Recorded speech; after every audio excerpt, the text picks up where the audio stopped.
Yo guys, it's Mighty, and in this video, I want to talk about one of the best Raiden clone mousepads on the market right now. This is the Neptune Pro Firm, and I'd say this is probably the best and the closest mousepad that I've tried that replicates the feel and the pure actual quality of an artisan Raiden mid.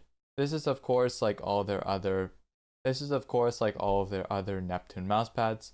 I did mention in my review of the Saturn Pro and Neptune Pro that I would make a review of the Neptune Firm, so here it is.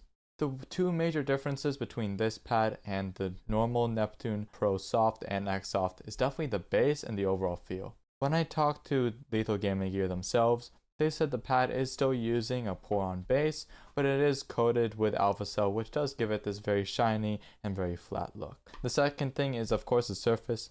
The surface is almost no give, and it's very nice to play in. It's very consistent, and I almost never find myself sinking into the surface at all when I do push into the pad. Another thing I'm really curious about with why it's happening is the surface doesn't really lay flat, especially in the corners over here and here.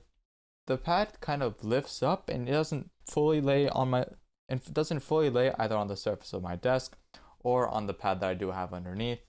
And it's pretty interesting, and I don't really understand why. This mousepad is basically the same as the other one. It's 4mm thick, it's 490 by 420, but for some reason it doesn't lay perfectly flat on my desk. Another thing is that the alpha cell base on this doesn't really stick to my desk or pad the best. I find that other alpha cell pads that I own, like the Ninja or Samurai, does stick a lot nicer to my desk, and this pad just does not replicate the same alpha cell feel as those pads do. When it comes to actual glide performance, this pad is very slightly faster than the normal xsoft and soft Neptune Pro pads. It's still not the fastest cloth pad that I've used, and it is slightly slower than the Artisan Raiden, which I will have a side-by-side later in this video. It does have overall pretty low dynamic and static friction, and it is very nice to use with a variety of skates.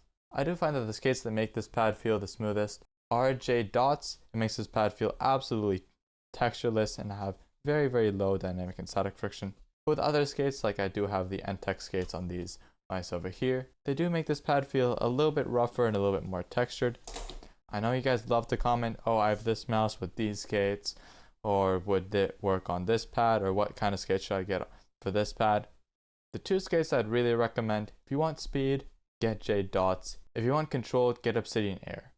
Both those skates make this pad feel amazing. Both of those skates make this pad feel very smooth and very textureless, but one has a little bit more control than the other. Right here I do have the Artisan Raiden mid, and the Raiden does have a little bit lower dynamic and static friction.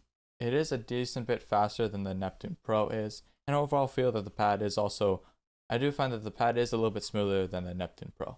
The Raiden mid is also 3mm thick with a pour-on base, and the Neptune is, like I said, a 4mm base. I do enjoy the little bit more firmness that the mid does have on the Artisan mid, but the 4mm on the Neptune does make this pad very enjoyable as well. So that's all for my quick thoughts and opinions on the Neptune Pro Firm. If you guys do want to check it out, I will have it linked down in the description below, as well as my original review of the Neptune Pro. Down there I will also have my original review of the Neptune Pro, so you can see all the speed comparisons between this pad and all the other speed pads I do have. Thank you guys so much for watching. Until next time, peace.